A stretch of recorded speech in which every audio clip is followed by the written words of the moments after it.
Oh, there you go. Bienvenue. On va accueillir tout de suite nos invités sur scène. Please welcome to the stage Neil deGrasse Tyson and Anne Turing.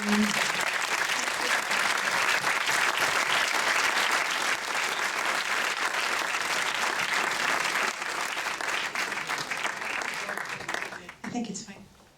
Ok, alors je me présente, Yael Simkovitch. Je vais vous expliquer comment ça va se passer. I'm just going to explain how this is going to work. Donc je vais tenter de toujours vous dire en français ce que je suis sur le point de leur dire en anglais. Je vais leur poser une question, ils vont répondre et je vais traduire pour vous, enfin pour ceux dans la salle qui parlent français. So I'll be saying in French what I'm about to ask them the question, they'll answer, and I'll do my best to translate. That sounds like a lot of work. C'est très gentil. Thank you so much. She says it sounds like a lot of work. Well, I just said that in English again. Que c'est beaucoup de travail et apparently too much work for my brain. I'm just still mesmerized from what we just saw. Je suis encore sous le charme de ce qu'on vient de voir. D'abord, je voudrais leur souhaiter la bienvenue. Welcome first to Paris, and thank you for coming. Thank you for showing this to us. We are so happy that we came to Paris. Ils sont très heureux d'être là, ça tombe bien. That's good. Je voudrais commencer, surtout vu la fin de cet épisode, par parler de l'héritage et de tout ce que le Cosmos peut représenter. Et peut-être commencer d'ailleurs par demander à Neil ce que ça fait pour lui de faire partie de ce projet maintenant. I want to start talking especially after the ending of that episode, that beautiful ending with Carl Sagan's voice, to talk about how large this legacy looms, and maybe start with you, Neil, and what it's like to be part of this journey for a few years now, but to be part of this project that had such an impact on culture. Yeah. When Anne first asked me to serve as host for the last series, I was deeply honored by that, and it is an awesome responsibility to fill Carl Sagan's shoes. Quand Anne lui a demandé de présenter la saison d'il y a quelques années, il était extrêmement honoré et il savait que c'était une responsabilité de taille d'essayer de prendre la relève de Carl Sagan. And then I realized I can't fill his shoes. He's Carl Sagan. I can fill my own shoes, right? And so all I could do is bring what I can to that very important role, because Cosmos sits apart from all other science documentaries for how much it reaches into you and makes you a feeling participant in the content. Donc il a très vite réalisé qu'il ne pouvait pas remplacer Carl, qu'il fallait qu'il fasse ce que lui pouvait faire, ce que lui avait à apporter. Et c'était important parce que Cosmos, il dit, c'est quelque chose de très différent du reste des documentaires scientifiques. C'est quelque chose qui touche émotionnellement profondément les spectateurs. C'est quelque chose qui moves, qui rend le spectateur engagé de façon différente et émotionnelle avec le sujet. Du coup, je voudrais parler à Anne, qui est quand même vraiment le cœur de ce projet, et de ce que ça représentait pour elle aussi de reprendre, il y a quelques années, Cosmos, et à nouveau avec cette nouvelle saison. I'm curious about what it is for you, Anne, who's really the heart of the project, to be giving Cosmos the next chapter, which you did a few years ago, but then go back to it. What does it feel like? It's a joy to do Cosmos, because it means something.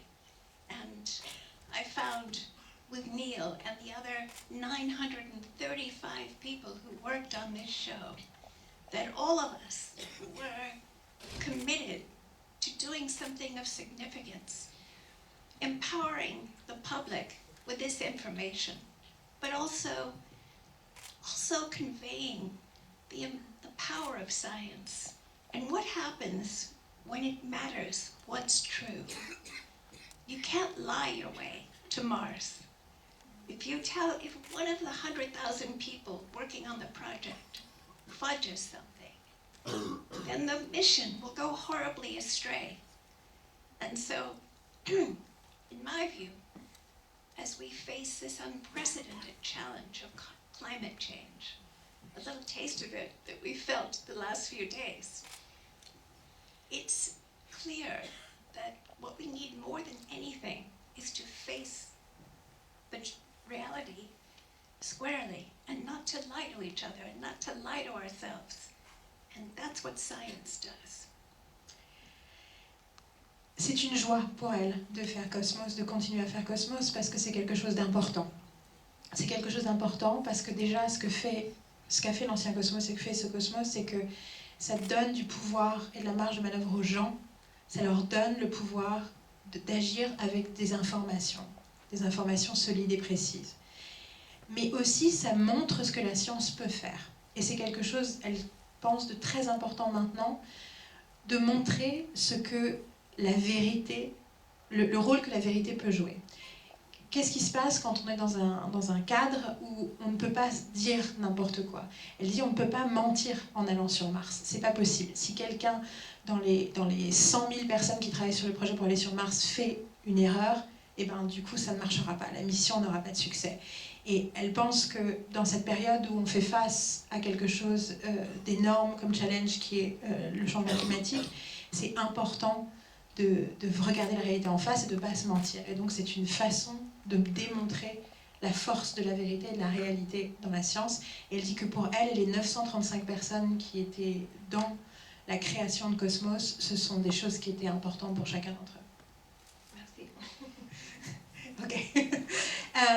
Je voudrais parler plus spécifiquement de cette saison et demander ce que eux ils y ont mis, ils y ont vu dans le choix des sujets, notamment de cette saison Nouveau Monde. I want to get to the season, this specific season, Possible Worlds.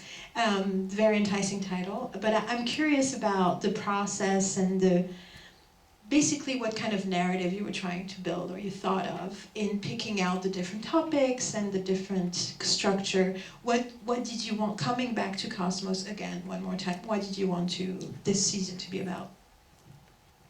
So the title Possible Worlds, it applies to the exoplanets that you just saw. It applies to human possibilities. But it also applies to this world and what it could possibly be. And so, in conceiving the series, the idea was that every episode would contain some evidence that we have what it takes to meet this challenge. I'll let you translate that, then I'll continue. Ok. Donc les nouveaux mondes, ces nouveaux mondes, c'est à la fois les mondes qu'on vient de voir, les planètes lointaines qui pourraient devenir un lieu pour les humains. C'est aussi les mondes du passé, mais c'est aussi ce que ce monde est, ce que ce monde peut devenir, le nôtre. Et c'était important pour elle que dans chaque épisode, il y ait la preuve de la capacité, notre capacité à créer ces mondes. And so, I should say also that my partner in writing this series, Brandon Braga, who has an illustrious history in film and television, was a contributor to all of the above. But this was the idea. I feel, and I know if I feel something, then likely many other people feel, a kind of helplessness, a kind of powerlessness. We know what the problem is. The scientists have been telling us what the problem is for 70 years. And they are prophets. Their powers of prediction were absolutely demonstrated in Australia and all around the world. They told us what was coming, and yet we seemed like sleepwalkers, unable to act. Elle voulait dire que Brandon Braga était extrêmement important dans l'écriture et la création de cette saison, et c'est quelqu'un qui a une carrière illustre dans la télévision. Mais elle dit que ce qu'elle ressent, et ce qu'elle pense beaucoup de gens probablement ressentent, c'est une forme d'impuissance par rapport à la réalité, notamment du climat. Elle dit, on sait ce qui se passe, ça fait 70 ans que les scientifiques savent ce qui se passe, et qu'ils ont prédit des tonnes de choses qu'on a vues se produire en Australie ou à plein d'autres occasions. Et du coup, c'est comme si on était somnambule en fait. C'est comme si on avançait dans notre réalité sans agir sur les informations qu'on a. So regarding that feeling of powerlessness, it seems to me that every episode of this season should convey some evidence that we have what it takes to secure a magnificent future for ourselves. If we just awaken and demand that our leaders reflect the goals that we have so that we can create a world worthy of our children and grandchildren.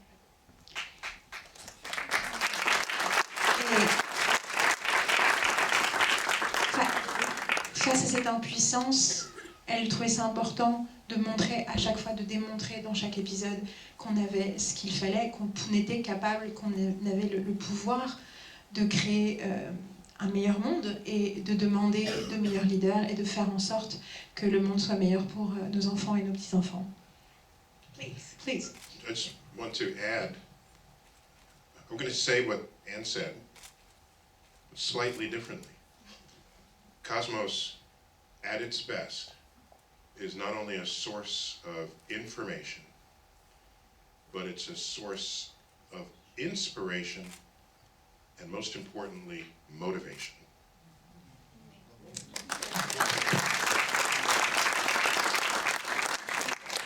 Pour paraphraser ce que vient de dire Anne de façon un tout petit peu différente, dans ses meilleurs moments, Cosmos n'est pas juste une source d'information, c'est une source d'inspiration et une source de motivation.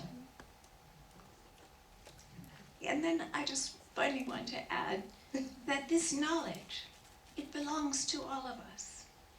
And the more we have of it, especially the simple methodology of science, those 5 or 6 basic rules, to know when you're being lied to know what is true. Not an absolute truth, because science is a permanent revolution. It's always subject to change. That's its genius. Et c'est aussi important de faire passer, de montrer la puissance de la science et de la méthode scientifique, et du fait que juste d'appliquer les quelques règles basiques de la science permet de savoir analyser le discours qu'on entend et ce qu'on lit. Je paraphrase un tout petit peu, parce que l'importance, c'est de... I got lost in my train of thought. Non, mais qu'en gros, les règles scientifiques, la méthode scientifique, on peut la montrer, on peut l'utiliser tous les jours. Et bien sûr, ce ne sera jamais une vérité absolue. It was the absolute truth part that I forgot. Ce n'est pas une vérité absolue parce que la science est une révolution constante, mais c'est une façon quand même de regarder le monde avec de la pensée critique. Je voudrais du coup parler de cet épisode et du choix notamment de montrer cet épisode et de son sujet et à quel point ça reflète aussi quelque chose par rapport à la saison. Je vais m'adresser aux deux. I want to talk to both of you about this specific episode and what it represents and why you chose to show it, but also how it reflects part of the message. And I feel like this is stuff that you've been talking about for a long time also, aside from Cosmos, the idea of we can do this, we need to get started now. So much of what we see, either in the news or in movies, have apocalyptic prospects. And the Cosmos recognizes what is bad and what is wrong, but offers solutions. Sometimes they are scientific, sometimes they're technological, but in each case, where we can, we present a path between where we are and where we can be. And that is a message of hope that is so uncommon today in this world. De nos jours, que ce soit dans la fiction ou dans l'actualité, ce qu'on voit sur les journaux, à la télévision, sur Internet, il y a beaucoup de visions apocalyptiques et quelque part, c'est un peu la norme du message. Et ce qui est important dans Cosmos, c'est qu'il montre les problèmes auxquels fait face l'humanité, mais propose toujours des solutions, que ce soit des solutions scientifiques ou des solutions technologiques. Et ce qui est important, c'est de montrer le chemin entre où nous sommes et où nous pouvons aller. Ce que je trouve intéressant dans cet épisode, comme dans la plupart des épisodes de la saison, c'est qu'il y a souvent un passage historique, un passage qui parle de notre passé. Et je trouve ça très intéressant, l'utilisation du passé et pour parler de l'avenir.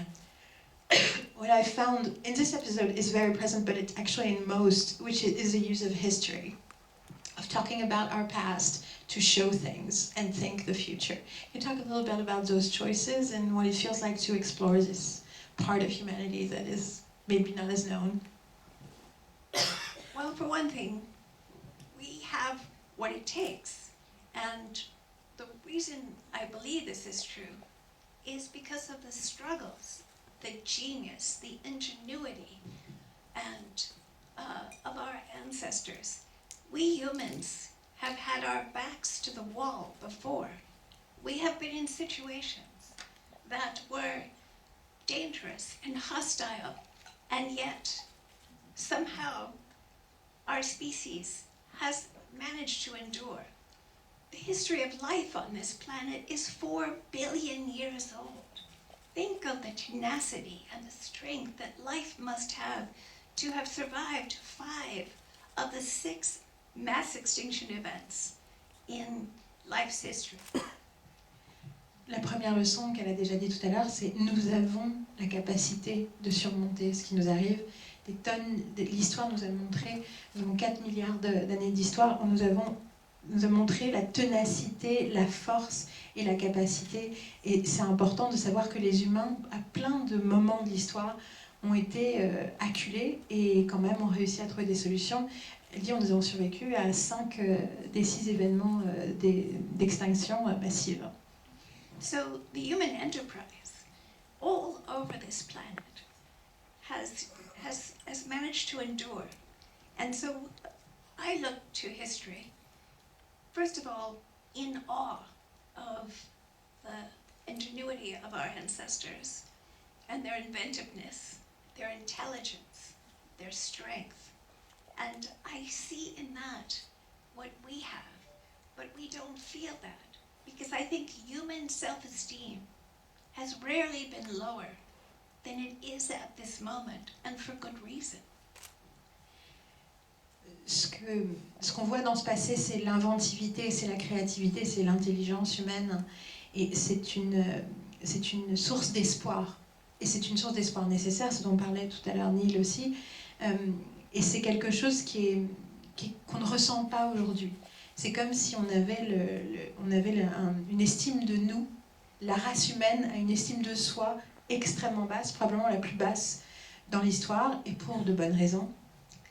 And so the reason that we very often look to other times in Cosmos is, first of all, to trace the lineage of our current understanding of nature, and to see how so many people in so many different places and times have contributed to the picture we currently have. And so it's an act of gratitude, it's an act of honoring those who came before us, but it's also a way of communicating our responsibility at this moment to awaken from our stupor and to act. Donc de regarder le passé, de penser à l'histoire dans Cosmos, c'est une façon de reconnaître, d'honorer, de montrer aussi l'héritage qu'on a de la façon dont comment on est arrivé aujourd'hui à comprendre la nature, comme on la comprend, à comprendre le monde comme on le comprend.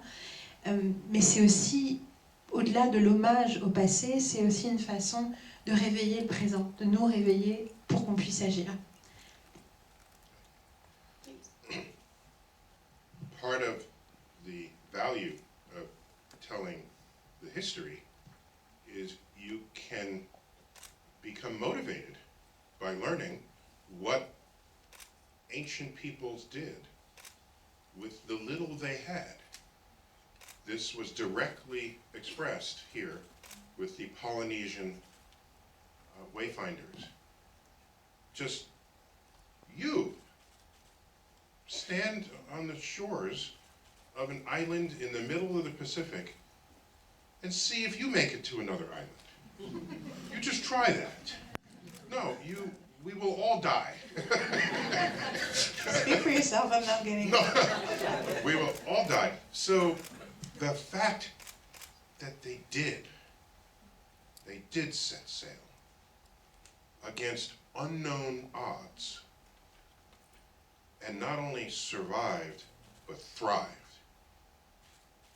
And we say to ourselves, we have this limitless shoreline of space, and we stand and look out.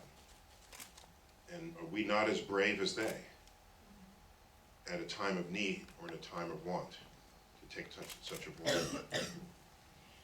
L'intérêt de parler de l'histoire, c'est effectivement cette motivation de savoir qu'il y a des gens qui ont fait des choses extraordinaires.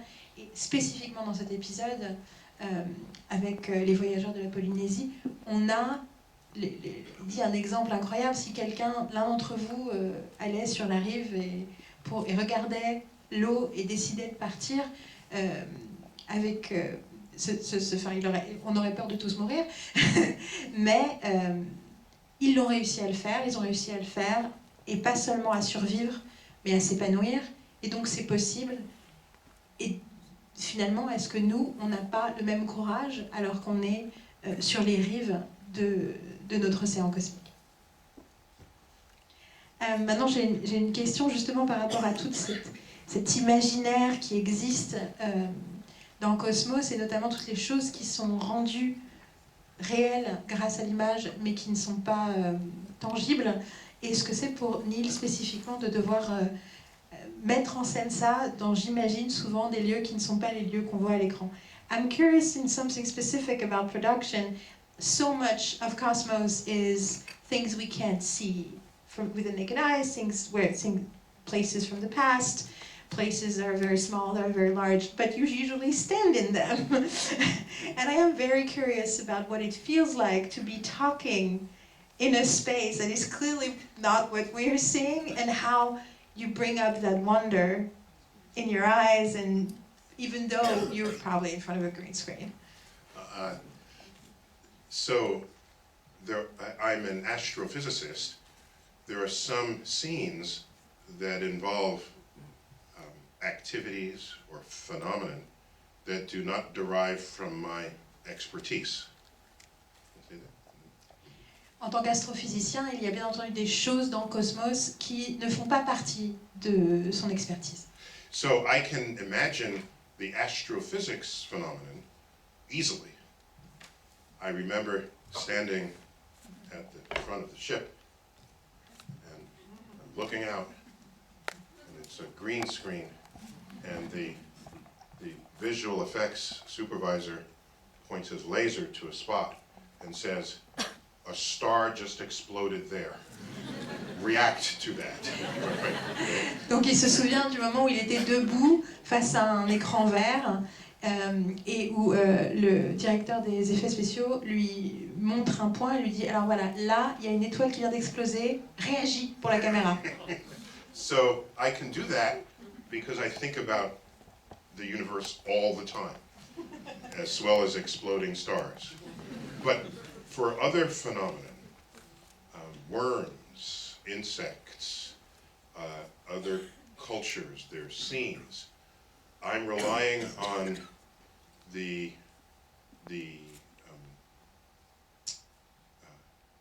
I'm relying on the detail and the emotion captured in Anne's script for me to feel what I need to pretend that I see.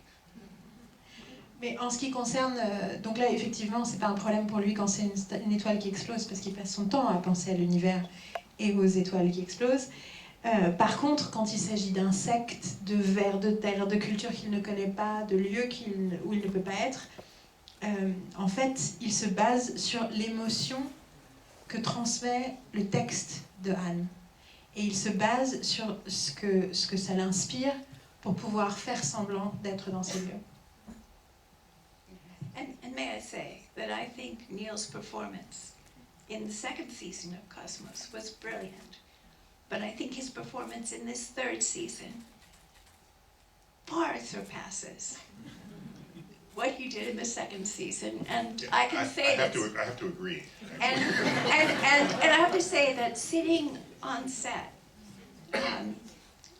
and watching it and talking to my fellow director and some of the other people on set, we were just blown away by what you did with the script and how you connect with the audience in a way that's so powerful. Donc elle l'a trouvé très très bien dans la saison d'avant, mais elle trouve que dans cette saison-ci, sa performance est extraordinaire et dépasse celle de la saison précédente. Il est d'accord. Et elle a précisé que quand ils étaient sur le plateau, de le voir faire, de le voir délivrer ce texte, de le voir être ce présentateur pour Cosmos était quelque chose de totalement fascinant à regarder. And I also like to say that Jeff Oken, our visual effects supervisor, who has worked on movies and television, is in fact the head of the world organization of visual effects supervisors. Did a magnificent job. And we would sit and look at those shots and we would put him through sometimes 50 and 60 iterations of a single shot. Now, there are some 2,000 VFX shots in this season, but you know, most VFX shots in movies and television last for mere seconds. We have VFX shots that last for 6 and 7 minutes. And so I think Jeff Oken, really, it was a tour de force of his brilliance to depict the underground network that circles the globe, the mycelium, this collaboration of 4 different kingdoms of life, not species, but kingdoms of life, working together to share nourishment and information and even empathy. He was able to bring something that none of us had ever seen in vision before. Jeff Oken, right? Jeff Oken, yes. Donc elle voudrait parler du directeur des effets spéciaux, Jeff Oken, qui en plus est quelqu'un qui a une carrière illustre aussi, qui est le directeur de l'organisation internationale des gens qui font des effets spéciaux.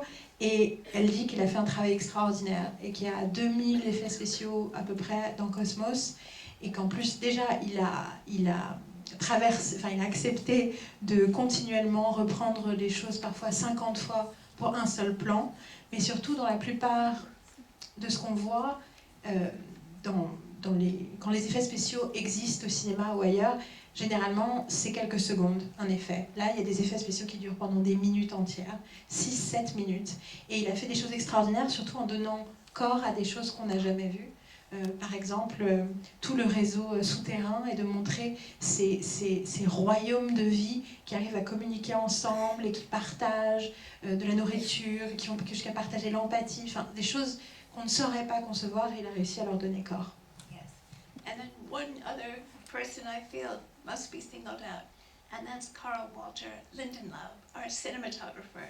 You know, there are moments when you're walking on the beach of that exoplanet that are just, to me, so cinematic and so rarely achieved on television. And so I'm very proud of our team. Et donc elle continue, elle est fière de beaucoup de membres de l'équipe, mais donc Carl Walter Lindenlaub, pardon, qui est le directeur de la photographie, dit il a fait des choses, par exemple, quand il arrive et qu'il marche sur les rives de cette planète lointaine imaginaire, imaginée en tout cas comme ça, c'est tellement cinématographique, c'est presque incroyable. Elle est très très très très fière de ça. If I may add, we know as humans the value of storytelling. Il veut ajouter que nous autres humains, nous savons l'importance de raconter des histoires. And we have so much experience telling stories in the world of fiction, or other sort of stories made up for movies or television, but to bring that art to communicate science is another level of communication. Et on est habitué à voir l'art de raconter des histoires dans la fiction, que ce soit au cinéma, à la télévision, ou dans tout un tas d'autres formes artistiques. Mais le fait d'apporter cet artisanat, cette capacité de raconter des histoires pour expliquer la science, c'est une forme de communication plus sophistiquée, plus élevée, et d'autant plus importante.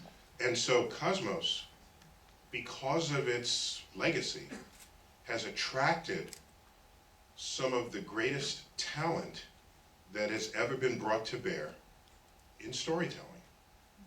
The musical score, the visual effects supervisor, the cinematographer, the set designers, the costume designers.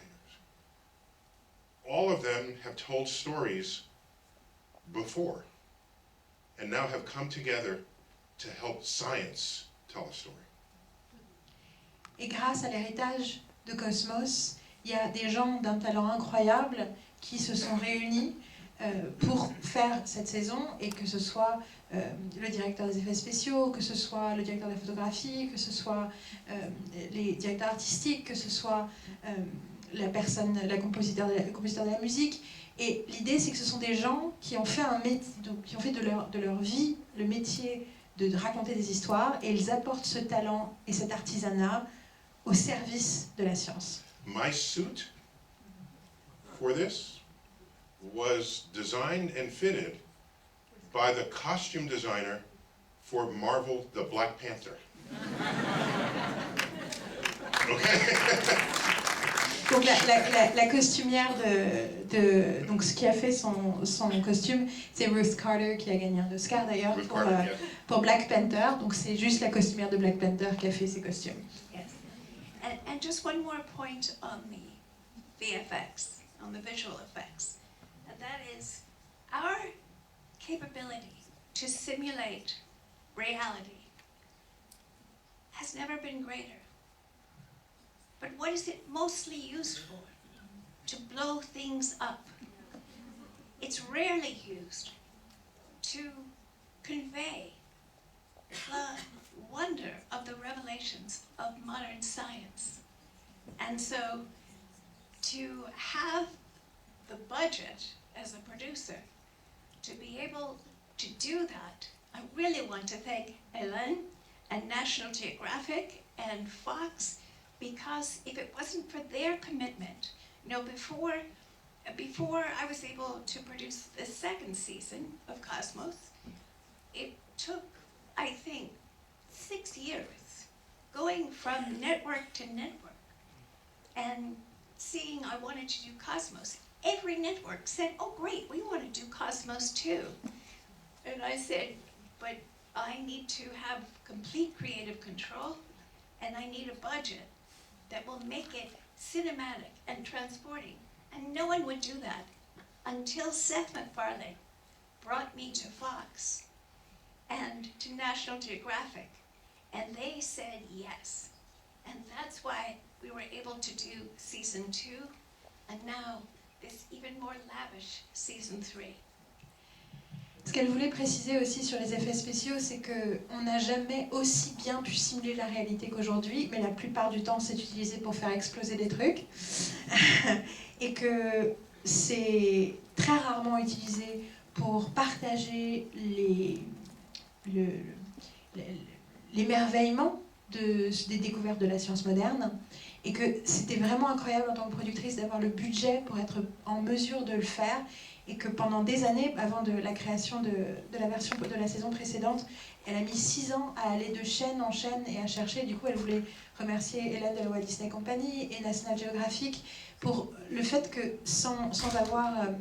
jusqu'au jour où Seth MacFarlane l'a emmené, lui a permis de rencontrer Fox et National Geographic, elle avait plein de gens qui voulaient faire la suite de Cosmos. Et bien sûr, elle a dit oui, mais j'ai besoin du contrôle créatif complet et j'ai besoin d'un budget pour que ce soit cinématographique et qu'on puisse vraiment partager ce qu'on a à dire sur la science.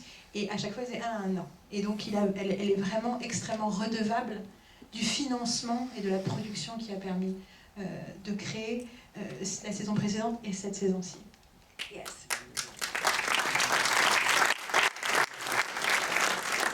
And I also want to thank National Geographic, because thanks to National Geographic, this show will be seen in 172 countries around the world. And that means that we have a platform to be able to convey this message of hope and this information about our current understanding of nature. Et elle veut... 172, you said? Yeah. Elle est surtout très redevable à National Geographic parce que du coup, grâce à cette marque, la série va être montrée dans 172 pays et ça veut dire 172, une véritable plateforme pour partager le message d'espoir et de partager aussi toute cette information qu'on a sur l'état actuel de notre compréhension de la nature.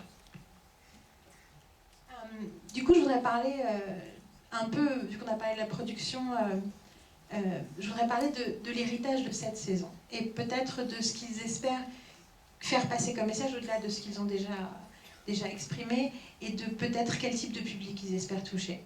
So you've somewhat answered what I'm about to ask, but I do think it's important, since we talked about the legacy of Cosmos and about this season, I want to finish off by talking about the impact and the future legacy of this season. And though you have mentioned what the main messages were for you, I am curious for both of you what you hope the impact and the legacy and what will touch people specifically, aside from what you already mentioned. Maybe what do you hope people will look like, a child or an adult looking at this season, maybe on the other side of the planet, and maybe you have a specific audience in mind. What do you hope for? Yes, well, when I was writing this, I was thinking about my two granddaughters, who are 2 and 7. And when I am with them, I feel a sense of sadness, because the world that we are leaving them may be filled with far more hardship and difficulty than the one that we have lived in. And so for me, what I hope the legacy of Cosmos will be is to some extent similar to what happened with the first season of Cosmos in 1980. You know, every day of my life, I hear from people who study science, teach science, do science, because they saw the original Cosmos. And now increasingly I'm hearing from people who were similarly affected by season 2. And that is a really great bonus. If I can just digress and tell one little story. I'll translate that part first and then Okay. we'll let you do that. En écrivant la saison, elle a pensé à ses 2 petites filles qui ont 2 et 7 ans. Et elle dit que souvent quand elle est avec elles, elle a un sentiment de tristesse à l'idée que ce qu'elle lègue, ce que nous léguons à cette génération, est un monde qui peut être de certains aspects plus difficile que le monde dans lequel nous on a vécu. Et du coup, ce qu'elle espère faire, c'est quelque part la même chose que le Cosmos de 1980, la première saison, où ce qui s'est passé, c'est que, en fait, chaque jour de sa vie, elle a quelqu'un qui lui dit qu'il étudie la science, qu'il parle de la science, qu'il enseigne la science à cause de Cosmos. Et c'est un peu ça qu'elle a envie de créer avec cette nouvelle saison, c'est cette nouvelle impulsion, cet espoir et cette motivation. The inspiration, motivation and information you were talking about earlier. Cette information, inspiration, motivation. And you were about to... Yes, so one quick story. During the making of season 3, my son, Sam Sagan, was working on the show with us, and in the middle of an editing session, he had a cerebral hemorrhage. And everyone said, oh, send him back to his apartment. They didn't realize. They thought he had a headache. They thought he was maybe food poisoning. But something in this mother said, no, I'm taking him to the hospital. Took him to the hospital. They immediately recognized how dire his situation was, that he could die. Donc une anecdote, une histoire pour illustrer ce dont elle vient de parler. Donc pendant la production de la saison actuelle, son fils Sam Sagan qui travaillait dessus, au milieu d'une séance de montage, tout d'un coup a une hémorragie cérébrale. Sauf qu'il ne s'en rendait pas compte et donc les gens autour lui ont dit oh, il faut qu'il rentre chez lui, il a probablement mal à la tête. Et elle dit mais quelque chose, un instinct maternel m'a poussé à dire non, je veux l'emmener à l'hôpital, et ils l'ont amené à l'hôpital et immédiatement ils se sont rendus compte de la gravité de sa situation, qu'il était effectivement en danger mortel. And so they needed a particular interventional neurosurgeon who had to perform a very delicate procedure, very dangerous, very delicate. And he came to interview me and Sam. And he asked Sam, what do you do for a living? And he said, I work on this TV show with my mom. And the man said, what's it called? He said, Cosmos. And the man he changed visibly. He said, that's why I'm here. He said, if you come of age in a poor country like Colombia, and Carl Sagan calls you to science, the only avenue open to you is medicine. That's why I'm here. And I knew at that moment that he would save Sam's life.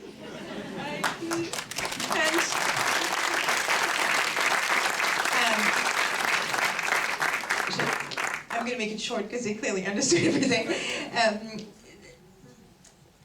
Ils arrivent à l'hôpital, il faut une procédure très spécifique, il faut un neurochirurgien très particulier qui doit faire quelque chose de très délicat.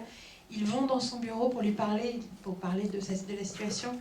Et première question à Sam, qu'est-ce que vous faites dans la vie? Il explique, je travaille sur cette émission de télévision avec ma mère, ça s'appelle comment? Et il dit Cosmos, et là, le neurochirurgien, son visage change et il dit mais c'est grâce à Cosmos que je suis ici. Il dit quand on grandit dans un pays pauvre comme la Colombie, le seul, et que Carl Sagan nous donne la vocation de la science, nous appelle à faire de la science, le seul chemin qu'on peut prendre c'est la médecine et c'est le chemin que j'ai pris et c'est pour ça que je suis là. Et à cet instant je savais qu'il allait sauver la vie de mon fils. And so that is one of the great benefits of Cosmos. But for me, it's not the people who become scientists or science teachers, although we need them desperately. It's every one of us can awaken, can understand, take to heart, not just intellectually, but take within and take to heart what the scientists are telling us and act. That would be the greatest thing that Cosmos could accomplish. Mais ce qu'elle espère le plus, c'est pas seulement les gens qui vont faire de la science, les gens qui vont devenir professeurs, qui vont devenir instituteurs, qui vont apprendre la science à une nouvelle génération, bien que ce soit extrêmement nécessaire, c'est le fait que tout le monde puisse être motivé et puisse décider de se réveiller et de ne pas juste intellectuellement comprendre les leçons que les scientifiques d'aujourd'hui nous essaient de nous apprendre et de nous communiquer sur ce qui se passe sur notre planète, mais les avoir à cœur à tel point qu'on agit et qu'on se réveille. Ce serait vraiment ce qu'elle espère le mieux comme héritage. What are you hoping for the legacy? What do you want people to talk to you about?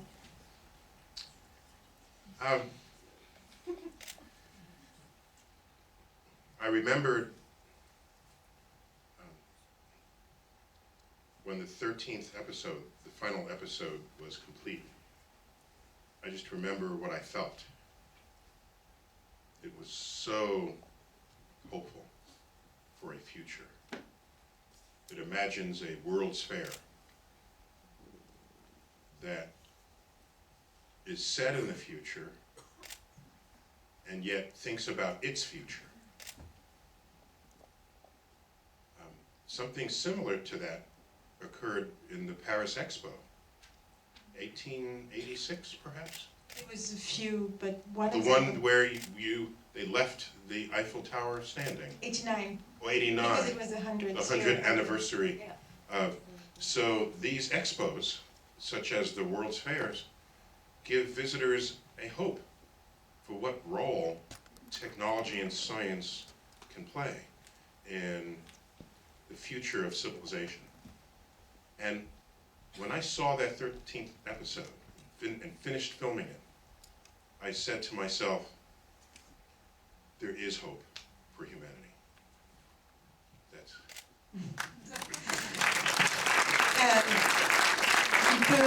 Il peut surtout décrire ce qu'il peut surtout, ce qu'il veut partager, c'est décrire le sentiment qu'il a eu en terminant de filmer l'épisode 13, qui imagine une sphère, un monde sous une sphère, qui serait dans un futur, notre futur, mais qui serait un monde où les gens imaginent leur futur.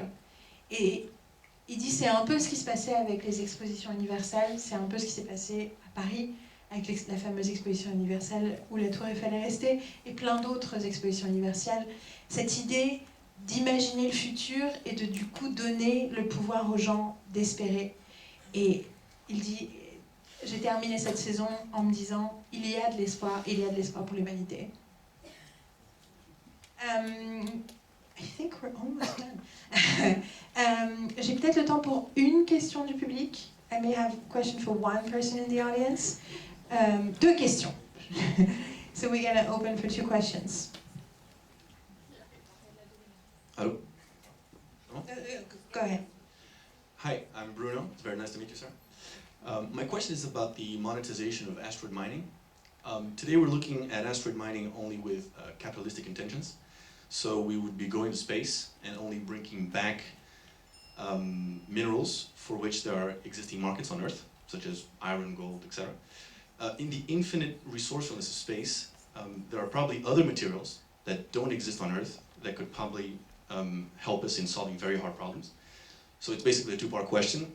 Do we know of such humanity-changing resources that would be accessible to us? And 2, if there are, do you think governments have a responsibility in funding these mining expeditions in order for us to put aside our short-term capitalism and instead focus on changing the world?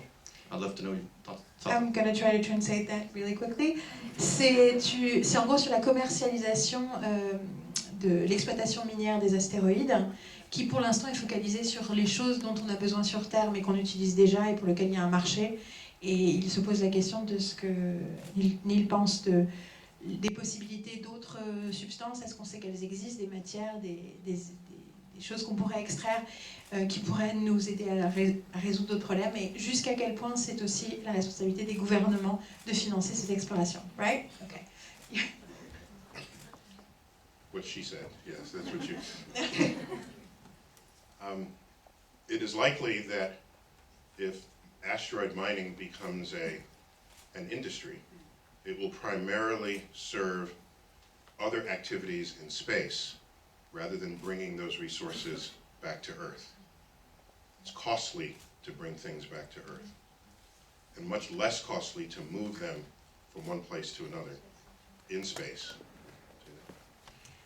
Il est probable que s'il y a une exploitation financière de l'exploitation minière des astéroïdes, ce serait surtout pour que les matériaux soient utilisés dans d'autres choses qui se passent dans l'espace, d'autres besoins de l'espace, plutôt que sur Terre, parce que ça coûterait énormément et ça demande beaucoup d'énergie et de ressources de ramener les choses sur Terre.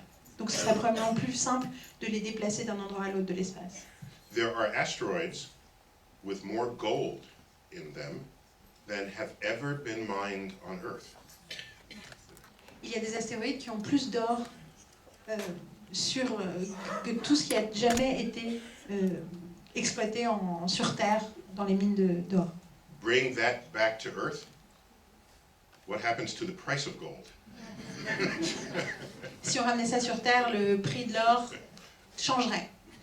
So the economic models will have to consider that when people, in a future where mining of space resources becomes a common activity. Donc tous les modèles économiques doivent prendre en compte cette réalité à partir du moment où tout d'un coup l'exploitation minière d'astéroïdes devient quelque chose d'assez commun pour avoir un impact.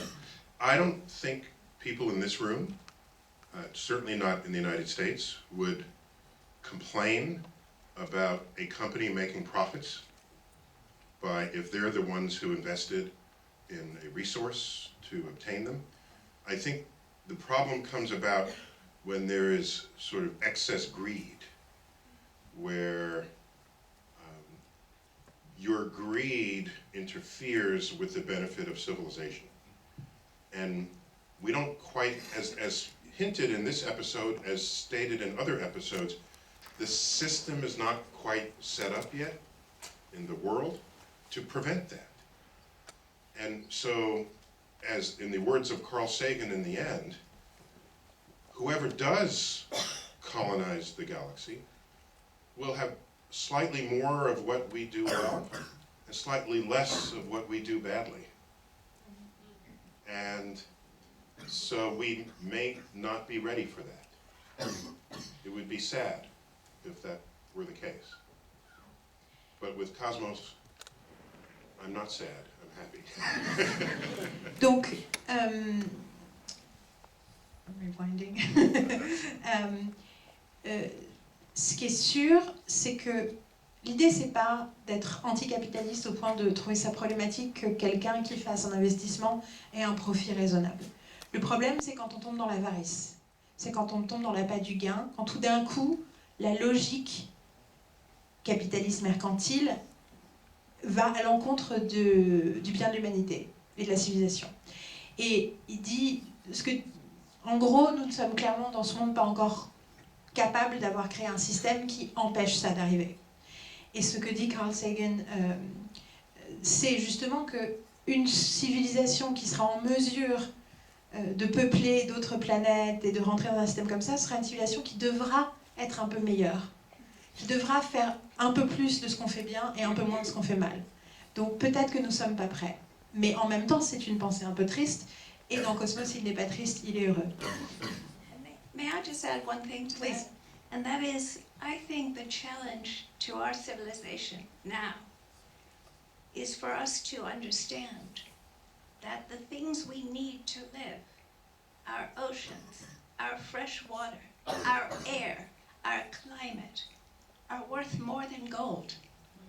And unless we learn that very quickly, I don't see us colonizing the galaxy. Cependant, il est important de savoir que ce dont on a besoin le plus, nos océans, l'eau, l'air, tout ce dont on a besoin pour vivre est en fait plus précieux que l'or et on a besoin d'apprendre cela, sinon on risque d'avoir du mal à explorer la galaxie. I put a maybe in there to make it happier. No, maybe. Il y avait une deuxième question. I had a second question. I promised him, so you're welcome. Donc Cosmos, c'est une part documentaire, mais il y a aussi une grande part de rêve. Et la question derrière tout ça, c'est pour une personne qui s'y connaît, elle va faire la différence entre le rêve et la réalité.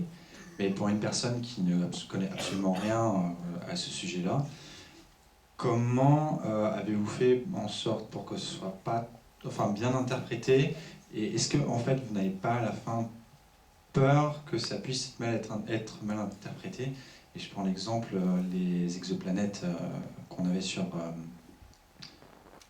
j'ai un trou de mémoire qu'on avait Proxima B, merci, qu'on avait sur Proxima B, qui ont été représentées. On ne sait pas réellement comment elles sont. Du coup, est-ce que vous n'avez pas peur, par exemple, qu'un spectateur qui ne connaisse rien va le prendre tel quel au lieu de voilà. Je vais juste me permettre de faire un truc que je dirai après. En même temps, les overboards de Retour vers le futur, c'est grâce à ça qu'on a des overboards. Donc, sorry, I made a little personal comment. He says there's a lot of science, of course, in Cosmos, but this is also part of dreams, of ideas for a possible future. And when you, as a scientist can't tell what is already out there and what doesn't exist yet. And he was wondering how you approach this to make sure that there wasn't misinformation in the way it was received. And my little point was, yeah, but hoverboards. So maybe we need people to misunderstand and think it's real to make it happen. Anyway, that was just my own personal comment. Well, that's a very good personal comment. I think not so much in this episode, because it was clearly about the very far distant future. Although the cosmic telescope, there's nothing stopping us from building that telescope now. We have the technical knowledge, we have the resources, we could do that if we wanted to do that. But in the other episodes, there are many times when, for instance, we plunge into the subsurface ocean of Enceladus, or we go to the bottom of the sea to find this lost city of life, not a real city, but actually a series of calcium carbonate towers naturally produced, where our current view is that is the place where life might have begun, and we witness how it might have happened, but we take great pains to say, this is how we think it might have happened, or this is our current view, or now, Neil will look to camera and say, okay, now what you're about to see is complete speculation. And we do that throughout the series. We, in 1980, Carl Sagan was brutally criticized for being so speculative in the original series. And yet, it's remarkable how many of the things that Carl speculated about turned out to be true. So, yes, Cosmos is an amalgam of scientific fact. But besides Neil, we had 12 other scientists advising us, and we consulted them on every episode. We picked their brains because, for instance, for quantum physics, we knew nothing about quantum physics. We were starting from scratch. And so we had multiple times when scientists would come, or we would talk to them on the phone and ask them questions. And that science was vetted over and over again. But Cosmos is that amalgam of science and imagination.